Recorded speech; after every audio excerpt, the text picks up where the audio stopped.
Put your hands together for Frank Bello. I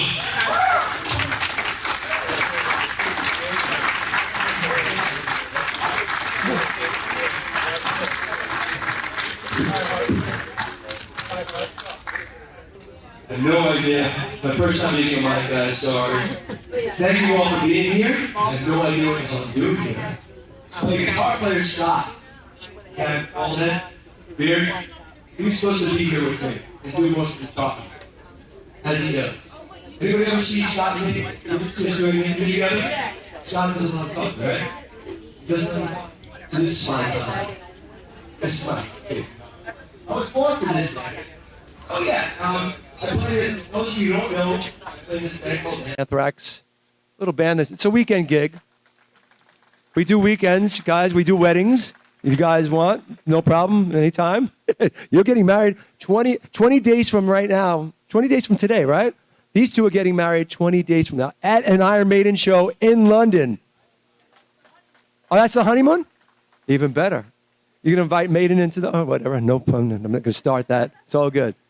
So, we're going to start here. I guess it's like a Q&A thing, right? Yeah, absolutely. If you have questions, please feel free to line up over here. I have a question for you. I'm ready. I understand you were at first a roadie. Yes, and then, yeah. And people like to say, now I can't say the word roadie. Did you know, you guys know this? People don't like the term roadie anymore. Now you're a technician because people get pissed off. It's like, I'm not a roadie, dude. That's below the, I'm a technician. I guess, because when I did it for Anthrax, I was a roadie. I was at first record, Anthrax, here's what happened. I was 17, 18 years old. Anthrax was coming out the record. I was friends with these guys. They had no money for a crew or for people to change their strings. So I was friends with them. I would just hang out. I literally hang out with them and do a horrible, horrible job at making their guitars sound good. I barely knew how to change strings. I barely knew sound. I knew nothing. I was a young Guido from the Bronx, and I went and just tried to help them as much as I can. That's pretty much what happened. And it turned into a gig. They were auditioning bass players because I was friends with them. I heard they were auditioning bass players. So as you guys know, Charlie Benanti, the drummer of Anthrax, is my uncle. Do you guys know that? You guys knew that? So it was an easy slide in because he got me the audition. So it worked out pretty nicely. And look, I knew the songs, so it was pretty easy. So I did that. From a roadie, I became the bass player. And 40 years later, here I am. That's what's going on. That is awesome. Yeah. So who has questions? Come on. I like them all. You're going to go first? Yeah, he's going to come over here. And is that first. what happens? Oh, so you guys go over there and take the questions. Wouldn't it have been easier if we had a microphone stand for a mic, right? So you guys just take the jog over there, do a couple of laps, and then come around, okay? Good to go. This is a great production we got here. Only the best for Frank Bello. That's the way it works, yeah. All right, my first question is, there's been rumors for the last few years, your former singer John Bush is talking about doing a solo tour with Paul Crook on guitar and maybe some other musicians doing some Anthrax songs from his era. I heard that. If that does happen and you were able to, would you go check that out and possibly get on stage and jam with them? If John was doing, and Paul, I'm good friends with both of them. Absolutely. I would definitely get up on stage and jam with them because I love them. I love those songs. You know, the weird thing is, people that don't know that are here, Anthrax has had two different versions of Anthrax, I guess you call it, in the real day. Well, the first record was Neil Turbin, and then we had Joey Belladonna after that, and then John Bush. So it was actually three singers. But I love the Bush era songs, and I would love to play those songs again. So if they asked me to come on stage, I'd totally jam. I'm glad that you guys did Only on your last tour. Yeah, on this last tour, because we put it back in because so many people were asking for that era. So is there anyone in the band that's more opposed to doing some of those Bush songs, or it just hasn't happened to flow yet? So. The truth of the matter is, and be honest with this, Joey wants to sing more Joey era songs because there's such a catalog of Joey stuff, right? I mean, we have a lot of records with Joey. So I understand they're his and they're easy for him. So, but we like to, for the fans, we like to blend it in. It's really important. I'd love to hear him sing "Safe Home" or "Nothing" would be great these days. So, all right, you talk to Joey for me, see what happens. I'll do my best. That's going to be a hard one right there. We'll see. But great, thank you. Awesome. Next question over here. Hey, Frank, how you doing? I'm good. How are you? Good. I was wondering if you could tell any stories about hanging out with Cliff Burton or the Master Puppets tour overseas. Of course I can. Yes, Cliff. Just so everybody knows, Cliff Burton is he's passed. He's the deceased bass player of Metallica. He was a friend of mine, friend of a lot of us. Inspirational, beautiful person. We did Anthrax and Metallica in the early days. You guys have heard of this small band called Metallica, right? You've heard of this band, right? So in the early days, in the 80s, before everybody knew Metallica and Anthrax, we did a lot of touring because in those days, nobody was playing us on the radio. Nobody was playing us on anything. It was just word of mouth. So you had to stay together and you played. If this corner had a stage on it, we would play it. It was like that. So you had to make your name by playing. So those days were great. We really got to know each other. And Cliff was always a great sarcastic. He had a great sarcastic wit about him. Always quick with a line. My favorite thing is just talking to the guy about bass. I'm a bass player, so he was outside the box. He thought about bass outside the box. He would try different pedals, different techniques. If you listen to Cliff Burton, there's nobody that plays like him to this day, even though he's been passed for so long already. So for me, being a friend of his, I just picked his head. Like we would go to lunch during the shows for Metallica Anthrax. We'd be just sitting down and eating, talking about bass stuff. His wah. I always asked him about the wah. He always had this great thing with the wah. He had great timing, great technique, what he had going with that. But it's almost, it always chokes me up. But the last time I saw Cliff Burton was on the Anthrax Metallica tour, and where he passed on that tour. And I have a hard time still talking about it because I still remember saying to him, we always have this thing we'd eat after the show. Right before we got on the buses back in the day, we talk about the show a little bit, and we'd have something to eat, and we'd just sit like at a bench, at a table. And the last thing, we had this little thing we did every night. The last thing we would say to each other before we get on the bus is, hey, maybe I'll see you tomorrow. And the last thing that night was Cliff's turn to say, he goes, I remember him, like he walked out and he comes back in and sticks his head in and he goes, hey, maybe I'll see you tomorrow. And then he goes, yeah, maybe I will. That's the last time. That's the last words I've ever heard from Cliff. And that still sticks. I still have his face in my mind, saying that because it was a jokester. It was the joke. Yeah, maybe I will. It was like that. It was really sweet, and he was the best of the best, without a doubt. Great question. Thank you, brother. Thank you. And next question here. I know you have a million of them. I know you were asking me some stuff before. So I know you're probably tired of hearing. Yeah, no, it's all good. Go for it. What is one song or bass line that you sit back and is like, how the fuck, or whoops, sorry, we small kids, how the heck did we even come up with this? Bass lines? Well, there's some great writing in Anthrax, but I just try to, what I do with my bass lines in Anthrax, we have the basic song there. What I do is add a flavor. I call bass lines the flavor to the song. I try to, like you make a stew, you want to add the right spice to make it taste delicious. That's what I try to do with the song. You keep adding layers to it without taking the song over. I don't want to be a solo bass player guy. I want to add that little flavor that's going to make you want to hear the song again. And maybe it's something as a bass player you'll hear and say, wow, I want to learn that part. And it adds to the song, and it makes you want to hear the song and enjoy it more. That's where I grew up. I grew up with my heroes, Steve Harris, Geddy Lee, Geezer Butler. They made me want to play. They always made me want to play. So for me, to this day, I feel it's my job to make people want to play and inspire them. So when people like you come up to me and say, I inspire you, that means you don't realize how much goodness I have in me for hearing that. So thank you. All good. Awesome question. Next.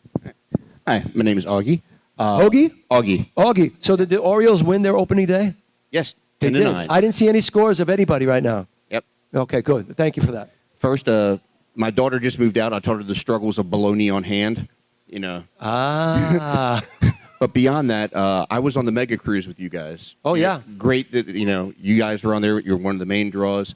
And, of course, Mustaine could not make it on there. You guys doing another one? Right. The Mega Cruise, just so you guys know, Megadeth, my friend Dave Mustaine, they put together this cruise. How long ago was that? A while back. A few years ago, we did it, and Anthrax played it. But then I think, did Dave get sick or something? Oh, he got the well. That's a good reason. That's why he couldn't make it, right? He had throat cancer, so thank God he beat it, right? It's all good. But they couldn't make it. Megadeth couldn't make it. So Anthrax really, we played and we had some great shows on that thing. Yeah, I would love to do another one. We love. You guys like cruises? You guys go on those cruises? You ever do like I like those cruises because it's free food. You know, and they give the bands free booze. I don't know if you guys know that. I know everybody else has to pay for booze, but we get free booze, and I love that. So I'm crocked the whole time, other than when we're playing. Other than when we play, I don't drink, so it's all on the side. But I have a good time with that stuff. So it's always a lot of fun with those cruises. You get to talk to people. That's what I like about doing. This is my third con I've done. The great thing I'm getting out of these, I'm getting to connect with people. Usually at our shows, even if you do a meet and greet, you get to say hello, and they wish them away, right? With these things, I'm finding it's really nice because you can actually connect and talk to people about their lives. So I'm really enjoying it out there, talking to people, getting a little feel for and connection. So I'm getting that vibe here. So I think I'm going to do more of these because they're a lot of fun, you know, talking to people. It's all good. We look forward to it. Awesome. Next question here. Hey, how you doing? I'm good. How are you? Good. Speaking of your Uncle Charlie, my twin lives in Tokyo. He just saw Pantera a couple of days ago. So he saw them in Tokyo. I'm here with you in Pittsburgh. So this is awesome. That's how it happens. Family, you connect like that. See, Charlie and I are related, as I said. He's my uncle. So Charlie's my uncle. So somehow somebody always is with one of us somewhere in our lives. It always connects like that. Yeah. Even in Tokyo. Look at that. See, that's the way it works. While we're at a con, I guess I'll ask you about how you guys came to end up at the set of Battlestar Galactica. And, you know, I once survived a 12-hour pub crawl with Aaron Douglas. We did have an Anthrax discussion during that, too, you know, about singers. I had my opinion. He had his. So that was kind of cool. And how did Scott end up working with Bear McCreary? Was that from that visit as well? Or, Yeah, you know what it is? Aaron Douglas, who you know is awesome. He's a friend of ours, good friend of ours. We were big Battlestar Galactica fans, like nerds. We knew everything, you know. I mean, they're just great people. They brought us this. So Aaron brought us this set one day, and we were like kids in a candy store in the Battlestar Galactica. They let us in the ships. I have so many pathetic shots of me being like that kid. You know, I was like shooting things up. Like I shouldn't have been there that long. I totally annoyed them after a while. There's no doubt. But they let us try everything. I went in all their little cubby holes where they sleep and stuff, where I wasn't supposed to be. You know, I did scenes in the main where they do all the business there in the front. It was so great, man. And they were great. They ate with us. They invited us to dinner. It was just a really great experience. That was in Canada. That was awesome. I loved it. It was wonderful. But that was a great memory. Was the connection to Bear McCreary with Scott? How did that happen? Scott knows everybody. Scott, my guitar player, Scott knows everybody. I just benefit off of that. So they see his beard or are attracted to it. They see his goatee, and people get attracted to it. So I just live off of that. That's what I do. Even this thing, you know. So it's all good. It all works for me. Yeah, Scott knows pretty much everybody, so I'm sure you made the connection that way. But so say we all. Mm-hmm. All right, so my question is, I hear you have your new signature pedal coming out, and I did not plant this. I did not pay this man to do this today.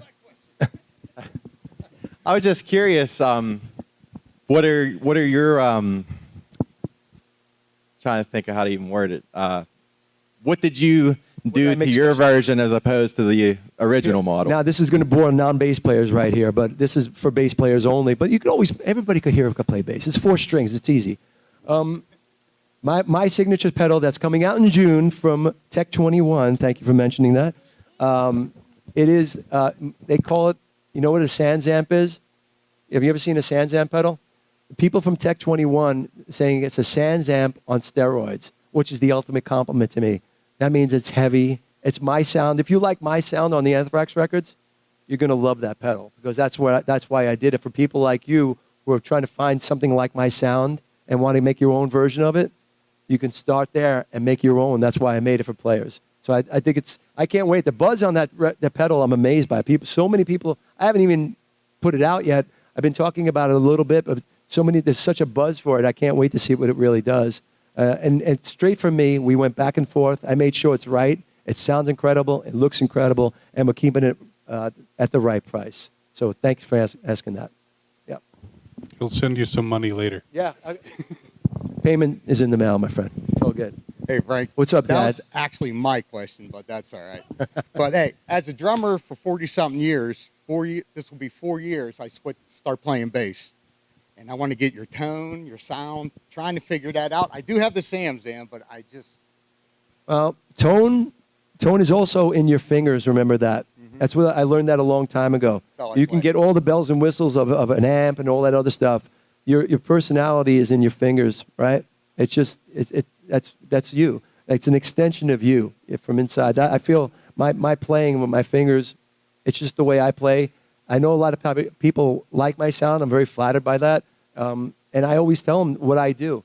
I'm the same guy who asked Steve Harris about the same stuff. Steve Harris from Iron Maiden, I ask him I'm so annoying. I'm so annoying to this poor man. I ask him questions. I know him I know him over 30 years. I ask him so many questions. It's pathetic. But I think you have your tone because that's your personality when you play with your fingers, and I'll have mine. It'll come close with that pedal. And then it's up to you to do the rest to get your tone. That's what I look at, right? All right, thanks. Oh, good. No problem. Excellent. Next question here. Now, I know how you got the cameo for Married with Children. Yeah. How did you get the cameo for Calendar Girls? Because that seems completely out of the league of you guys. Just so you guys know, if you don't know this is a movie called Calendar Girls with Helen Mirren, believe it or not. Here's the deal. We know a lot of people in this business. Music crosses over to acting. Acting crosses over to music. You get to know a lot of people. I happen to know this casting director out in L.A.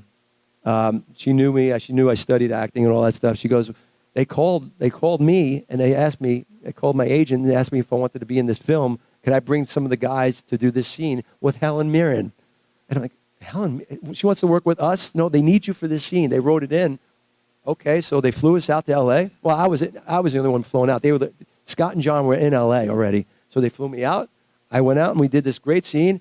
And my favorite thing was one of the ladies. I won't mention her name, because she was the one that asked me, "You guys know where we can get some weed?" It was so great. These are like 70-year-old ladies, and they were still partying hard. They were partying way harder than we were. It was awesome. I mean, it was like Cheech and Chong in that thing, and they had their trailer. It was like Cheech and Chong. It was like, yeah, so cool, but all fun. But that was a great experience. That was fun. Now I could say I work with Helen Mirren, right? It's all good. It's all good. Thank you, though. All right. We have room. Come on over for questions. Though I have a question. Yes? Every show, something goes wrong. You know it. I know it. What has been the most crazy thing that went wrong during a show that you had to deal with? And probably the audience didn't even know. I'll give you a couple. We played, there's a couple of them. We played, I remember, with Iron Maiden, this band called Iron Maiden, if you guys know Iron Maiden. We played a lot of shows with them. And there's this one tour where they had this, the staging, the front of the stage has carpeting on it sometimes. Well, it just so happened that I guess there was a new carpenter on that day, and they put a brand new carpet, and it extended over the stage where it looked like, say, this stage right here. Imagine if there was a carpet up to the edge, and the carpet went over, but there's no stage underneath. Well, guess who went over that stage? And it was a 6-foot drop. And when I tell you the bass took a beating that day, Frank took a beating that day. I was bouncing off security guards. And one of them caught me before I hit because I had my bass, I got this piece of wood in my hand, which is a bass, and I'm falling, ow, ow, ow, ow, ow. I'm falling down, and this one guy catches me just before my head hits the ground. It was one of those fun times on tour because nobody even noticed I was gone. That's what sucks. I mean, what the fuck is that? I mean, I'm the bass player. I get it, but that sucks. But and then this other time we played another Iron Maiden tour, and Steve Harris, my friend Steve Harris, I'm using that now, I'll pick up that name I just dropped. He told me about this place that we played. You got to be careful on the stage because people in the audience, believe it or not, were shooting up heroin during the show, because he told me about this. This happened the last time. So they were shooting up during the show, and guess what they did with those needles? Woo!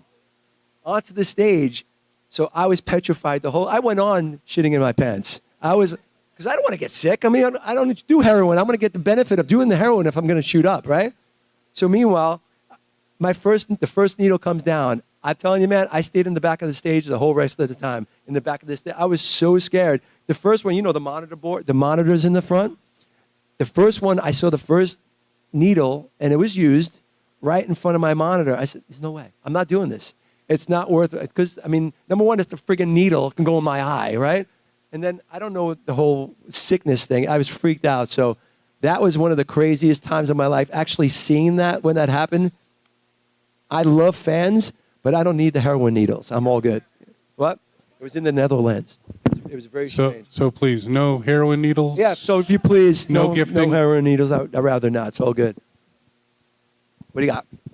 I was wondering if you have any word on, or anything you can divulge us about a new album as far as release date or anything? You or said, sound I can't hear you. Oh, as far as the new album, yeah. Do you have, is there a set release date or direction? Here's what happens when, you tell us about? yeah. Oh, you got more? Okay, no, new record for Anthrax because it's been 7.5 years because we've been touring, and then this thing called COVID happened, right? It's wonderful. We've been working on the record, and now I could actually say this. We're starting drum tracks next month, which is a very rare thing to say for me because I thought it was going to be next year. So we're all hoping to have a record out by next year, full tour, the whole thing, everything. I think Charlie finishes with Pantera by next year, so we'll have the full machine going next year. New record, new tour, new staging, everything new. So we're pretty excited about next year. So this is the year we all work really hard in the studio and get things done. So, and I could tell you this, what we have planned, the songs we have right now, if you like the last two records, which a lot of people have, we're on that page and then some. I'm really excited to play these things. I mean, it's going to kick ass. I'm really excited about it. Thank you. Great question, man. All right. We have repeat customers. I like repeat customers because we talked. You had a couple before.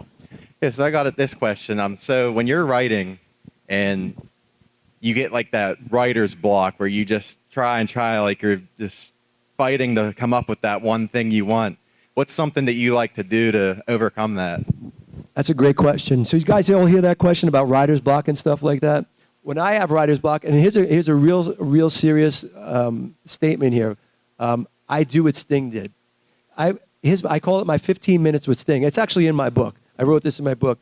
I was in Central Park, Manhattan one day, just walking around. It was a beautiful day out, and I'm just walking, people watching, and who do I see walk right by me?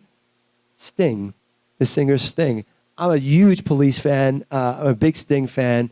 I'm not the guy to let it go. I'm not going to let him walk by without saying hello, right? So I gave him a couple more steps. I don't want to be a stalker, right? So I gave him a couple more steps. So I just made nonchalantly like, da-da-da-da-da, just walk by him and stuff like that. Hey, Sting, how are you? Hey, how are you? Then I had to stop him. So I stopped him, right? And I said, I introduced myself, Frank Bello, because he didn't know me for shit. And I had to say, I'm in this band, Anthrax. I've been a fan of yours. Oh, I know Anthrax, all that good stuff, right? I asked him what he was doing walking in Central Park. He said, I'm writing my new record, and I have this serious writer's block. Like serious, right? He said serious writer's block. That's how I know it was serious. He's had it for days, and he was pissed off. And what he does, he walks. He walks it out. And he goes, because he lives around Central Park, in the slum, Now, he's got this massive place, I'm sure. But he told me, I walk around until it comes back. And I've taken that.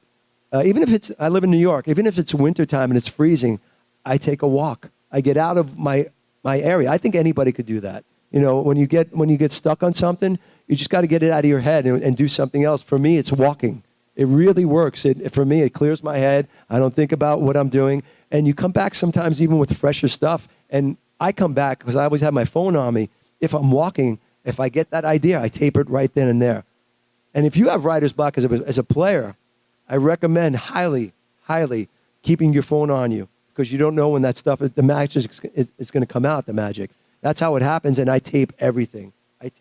So for me, it's walking. Yeah. So good question, though, man. Plus, you get exercise. And exercise, yeah. And mine's not a question, but I was going to say, first time I seen you guys play was 1990, and over the years, and I just seen you play with Blast, with Black Label. incredible show. I don't know how you, I mean, it shows our age, but these guys are just incredible on stage. You personally were just, it was just crazy watching you. I understand why you fell off stage. I'm surprised it hasn't happened more because I'm clumsy. I'm clumsy. You know what happened to me yesterday? You want to talk about clumsy? You want to hear this? So yesterday, you know the hotels, they have the waters and stuff next to the hotel desk, and you have like sometimes you can get water and beer, stuff like that. They have the doors you open, you buy you get a water. Last night about 12:30, I was thirsty. Come down to the desk. I said, "Could I have a water?" I opened the damn refrigerator. It's what I didn't see. If you could notice, I have a black eye here, right? Can you see that? Pathetic. So what I didn't see was that you ever see the locks? They have a little latch. Well, apparently, I opened the damn thing, didn't see it coming, but all of a sudden, boom, and I was spaced out for it. I said, "Oh, this is bad," because I thought I was knocked out for a second because I did it hard, and I was thinking, all right, this is great. Tomorrow's pictures, all this good stuff, and I have a black. So I don't know if you guys noticed the black eye. Okay, because I look tough, right? I look tough. I want to say that I had a big brawl last night, but it was a freaking water case. That's what it was. I kicked some guy's ass. That's right. That's what I did. Just kidding. So, yeah, that was it. We did have a gentleman who wanted to know any memories on Married with Children. Married with Children. That's a big question today of all the people I've met. We did this show, Married with Children. What year was that? God, it was 90-something. But they asked us to do it. It might have been 1990. This show, Married with Children, which was great. It was an awesome. We were fans of it from the beginning. In fact, we were supposed to be. We were trying to get on The Simpsons, but the Fox people, they told us they had this great script for Anthrax, for My Dinner with Anthrax. They sent us over this great script. So we were all into it. We said, yes, we're there, no doubt. We're pushing everything aside. We're doing this because it was such a great script. They had actual funny lines for the band, which you never see. You never see funny lines written for the band. I remember going, number one, getting the script. I was like, oh, my God, this line. So I started memorizing it real quick. Oh, I don't want to screw up. I don't want to be bad, right? I don't want to suck. So, of course, we get out there. And you ever hear of a table read? You know what a table read is? Where they have the whole cast read to each other the show out loud. I was shitting in my pants because Ed O'Neill, Al Bundy, is right there reading with Frank Bello. What the fuck is that? How does that work? So, and he's in character too. So I'm like, oh my God, this is happening now. And of course, I knew my lines. I was all ready and stuff. Don't you know? Right before we start the damn table read, they changed my freaking lines. I was so secure in my lines. I was good. I was like, I'm gonna keep up. And then this like little dude comes up, Frank, we changed your line. That wasn't working for us. So we're gonna change some lines. No! And I started sweating. Man, I'm gonna have to be on. Thank God, Ed was. I got to tell you this about Ed O'Neill. All he did was, Frank, I'm telling you right now, they're going to change it right before the show too, and they did. We did 2 shows, so we rehearsed. Here's what happened: you rehearse all week with the band, with the crew, and they get you up on its legs. It's called blocking. I don't know if you guys ever know that. I don't know these terms either. It's called blocking. So where you're going to stand at the certain scenes and your lines and stuff. Like when Marcy felt me up. You guys remember that? We did that a lot. That was fun because she wanted to keep going deeper, and I said, "Yeah, feel whatever you want to feel. I'm good." So it was just a lot of fun. And I had known Christina for a long time, even before that. She was dating a friend of mine before that, so we were all very comfortable with that. But of course, so we're rehearsing all week where we're getting comfortable with our lines, and they're working. We're thinking they're working. What you don't know is the writers who write this stuff are watching this every little syllable that you say. If it's not working, that's their job. It's their job on the line. So they have to make those lines really work. If something isn't popping to them, they're going to change your line. So, damn, Friday comes. What you do is Friday you do 2 shows. You do 2 shows of the whole show. And I should be wearing a diaper at this point because I'm about to shit my pants because it's in front of an audience and I don't want to screw up. We do the first show. It all goes amazing, right? I'm thinking we got great laughs, all that stuff. It's all on tape. So we have a couple of hours for dinner, and then we're doing the second show that evening. What happens right after the first show? The writers come again. I'm like, oh no, please don't change my line. Because I'm all ready now. I got my lines. He goes, Frank, that wasn't working for us the way we wanted to pop. And so they changed like 3 of my lines. So in that 2 hours before the next show, I was so scared because I wasn't used to this stuff. Now I can, do it no problem.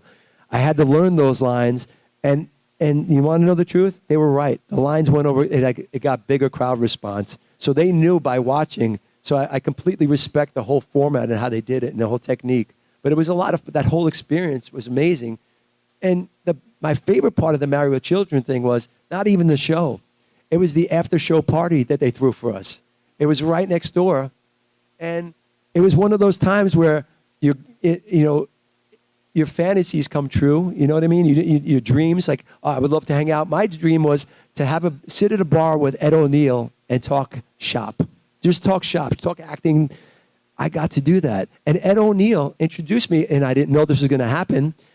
Hey, Frank, I want you to meet my friend Clint Eastwood. What? And Frank, I'm talking in the third person now. And Frank is just sweating his, hi, Clint. How are you? And it was just one of those nights that you'll never forget. They couldn't have been better to us. Katie Seagal, beautiful in every way, inside and out. Christina, Dave Faustino. We brought Dave Faustino. The story is, he was the kid on the show, Bud Bundy. We brought him to see a Metallica show. And I don't know if he was 17. He's probably underage, but he had some beer that night. So he got pretty wasted. And what happened, we came to the rehearsal the next day, and he couldn't do his stuff.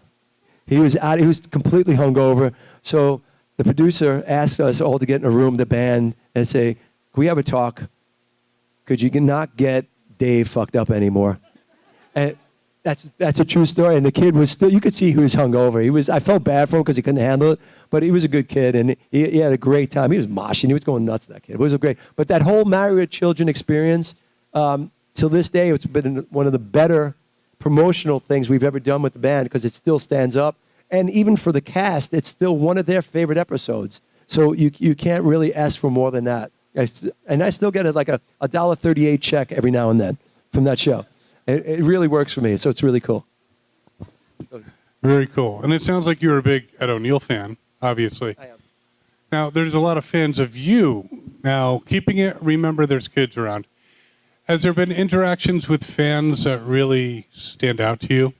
Yeah, you know what freaks me out? I love talking to people. Obviously, I talk too much. We've been talking a lot. That's why my voice is going to be hoarse.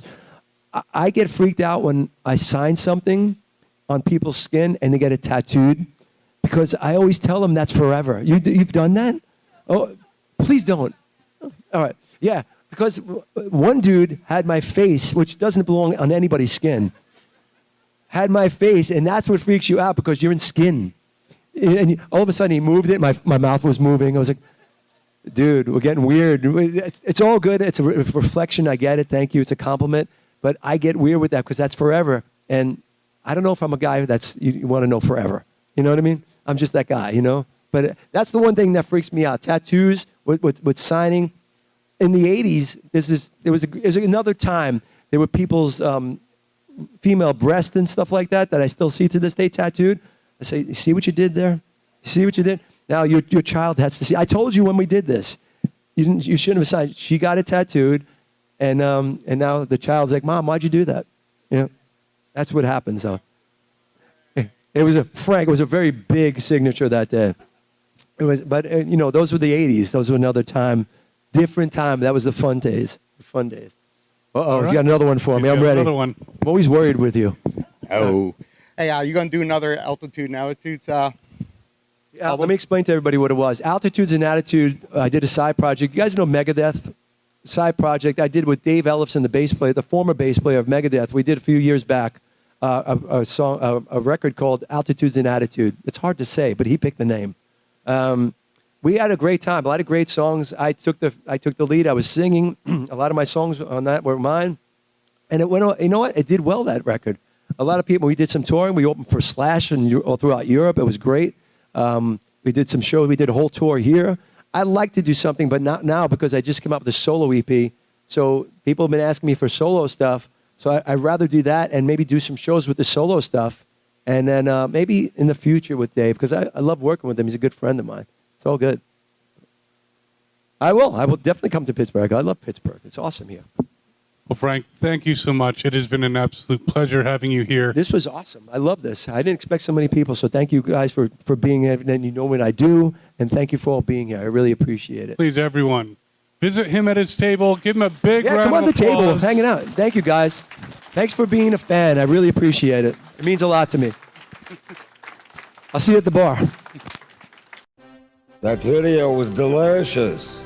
And good for you, too. I know, I'm a doctor. And I'm also poor, which is hilariously funny because you'll never see a poor doctor. Trust me and subscribe already. Have fun and eat another video.